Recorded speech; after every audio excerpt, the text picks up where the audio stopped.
these questions. Last week, we asked all 3 San Antonio mayoral candidates to provide their responses to 5 basic questions regarding veterans and their impact and input in San Antonio. Each candidate was contacted using the conventional means available through their website. We think the responses will surprise you, and what will most surprise you is probably the total lack of response from one candidate. We'll get to that later in the story, but first, we asked each candidate these questions.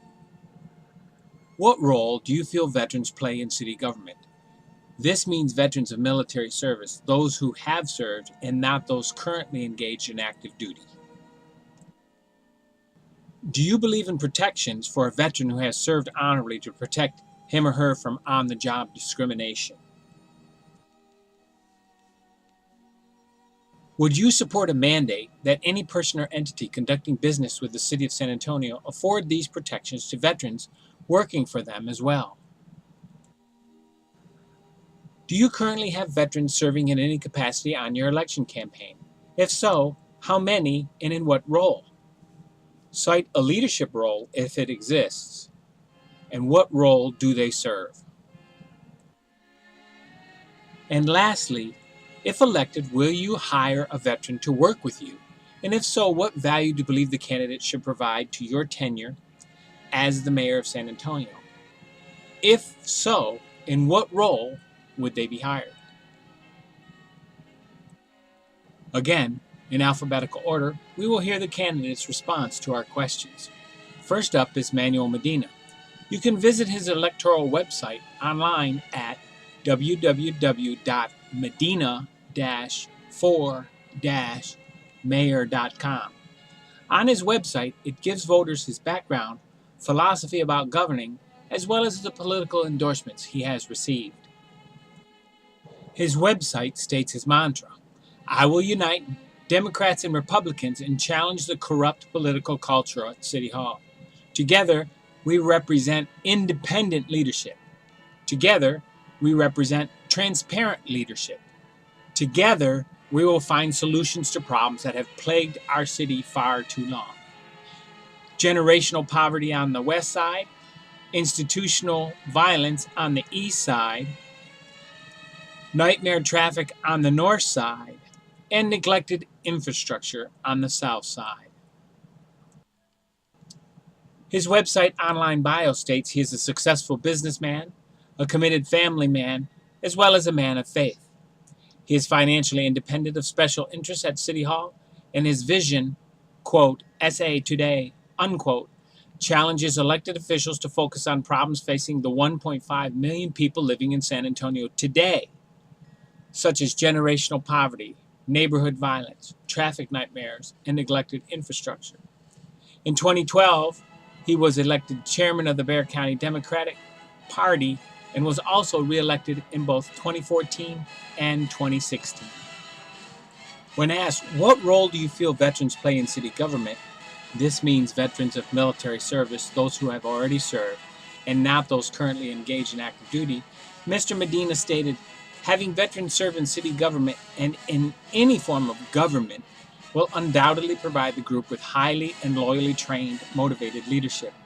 Groups and teams would all be better served if they had a military veteran as part of the team. Remember that veterans served on the largest team in America, the United States military." We next asked, do you believe in protections for a veteran who has served honorably to protect him or her from on-the-job discrimination? By answering yes, Mr. Medina shows that in his government, there wouldn't be room for discrimination. Then we asked, would you support a mandate that any person or entity conducting business with the City of San Antonio afford these same protections to veterans working for them as well? Again, he answered simply, yes. This means that in his administration, people working with San Antonio would be required to maintain this higher standard in keeping with Mr. Medina's philosophy.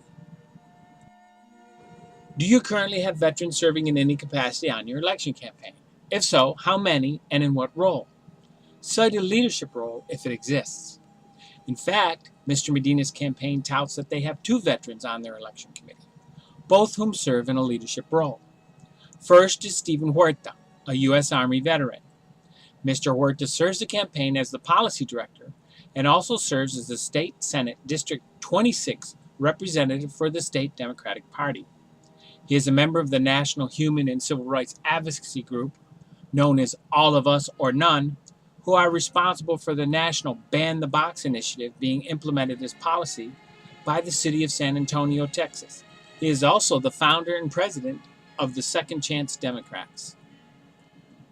Second is Mr. Stephen Price, again a U.S. Army veteran. Mr. Price serves the campaign as political director. He also serves as the vice chairman of the State Democratic Party's Veterans Affairs Committee and is the founder and CEO of the Voices of Our Veterans. Our last question for Mr. Medina was, finally, if elected, will you hire a veteran to work with you? And if so, what value do you believe the candidate should provide to your tenure as the mayor of San Antonio? He responded by stating, yes, this person would add value to my tenure by providing a voice and serving as an active liaison and bridging the gap between our local military installations, their military needs, operations, and the local community as a whole.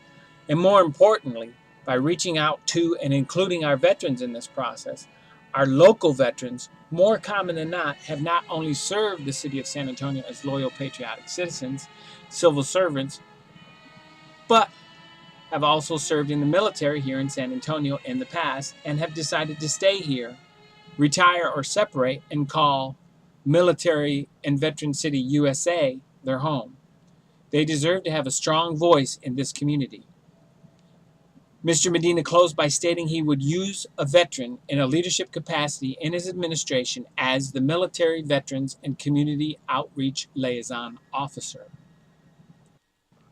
Next up in our candidate e-forum is Ron Nirenberg.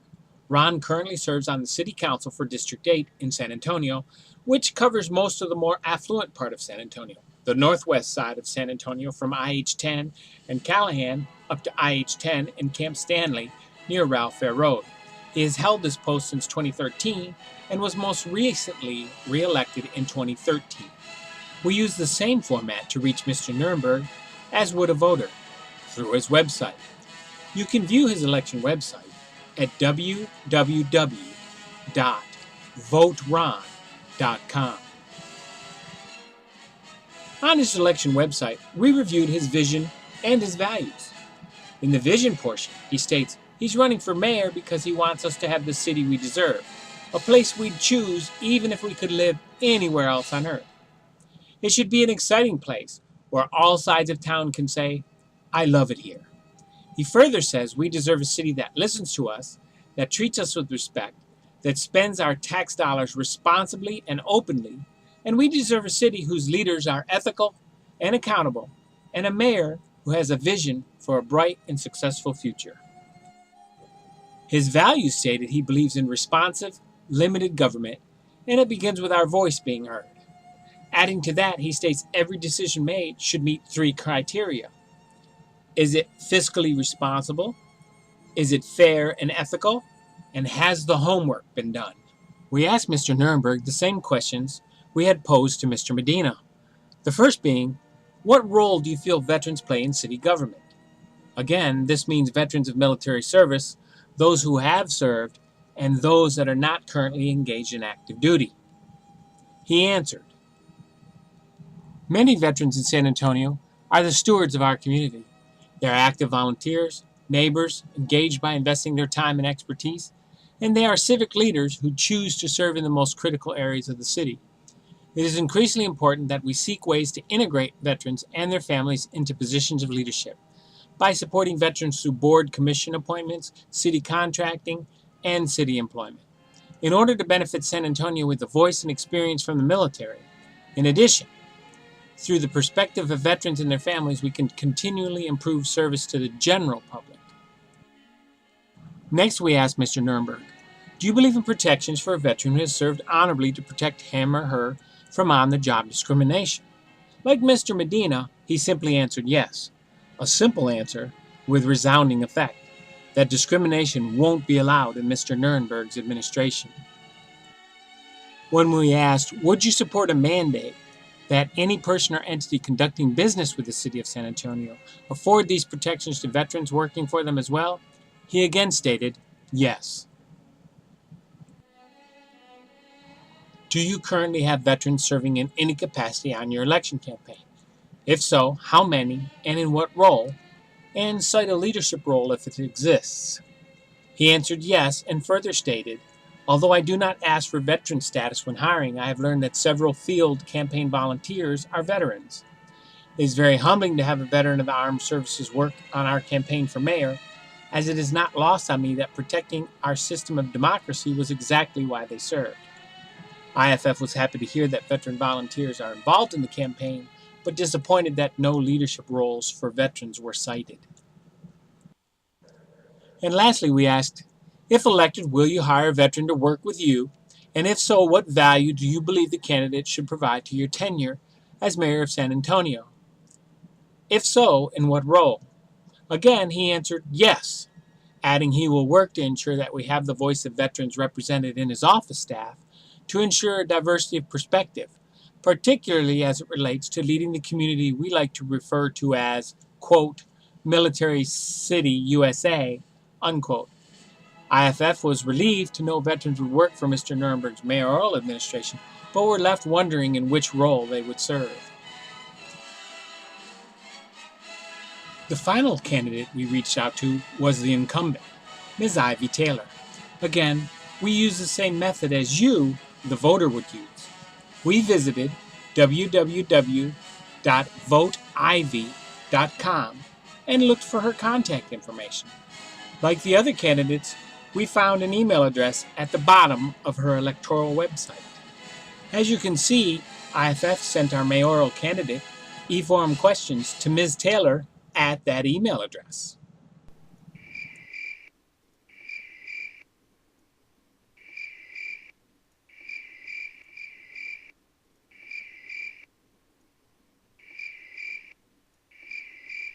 Finally, the deadline passed without any contact from her campaign workers or from Ms. Taylor herself. We waited a whole extra day, hoping to get some answers from Ms. Taylor. We finally gave up and began production on this story. The question we ask is, if Ms. Taylor's campaign didn't respond to our questions the way she would you, the voter, how responsive would she be to San Antonians wishing to reach her if she's reelected? We extend to her, or anyone working with her, our invitation to contact us at our email, iffproductionsSATX@gmail.com. We'd still like to hear her answers to our questions, and we can supplement this story with another. Of course, we can always use Ms. Taylor's voting record as her testimony until she challenges it by answering IFF's mayoral candidate forum questions as the other candidates did. In September 2013, the City of San Antonio voted to approve a new non-discrimination ordinance protecting veterans from discrimination. The vote passed 8-3. According to the RevardReport.com, Ms. Taylor, a council member at the time, was one of the three voting against the ordinance which would afford veterans anti-discrimination protection. At the same time, mayoral candidate, then also a city council member, Ron Nuremberg, voted to approve the ordinance. At the time, candidate Manuel Medina also supported the ordinance as the Bexar County Democratic chairperson. We would be hesitant to think that Ms. Taylor ignored our questions, hoping that the very protections we asked the other candidates were questions she had already answered a loud no to in September of 2013. Finally, an IFF commentary. We are dedicated to providing an honest and ethical veterans news service, and we invite you to submit a comment or concern, or maybe even an idea for a veterans news story, to us by visiting us online at iffproductions.net, or just send us an email at iffproductionsSATX@gmail.com. In commentary, our veterans, by their very virtue and military experience and leadership, have a lot to contribute to the San Antonio mayor and to the community at large. Veterans even now serve in many city positions: police officers, firefighters, administrative support, our municipal and county courts, and a myriad of other roles to support us all as San Antonio citizens. The mayor who ignores the veteran contribution or minimizes it not only hurts their candidacy, but hurts our great city, affectionately called Military City USA, our San Antonio.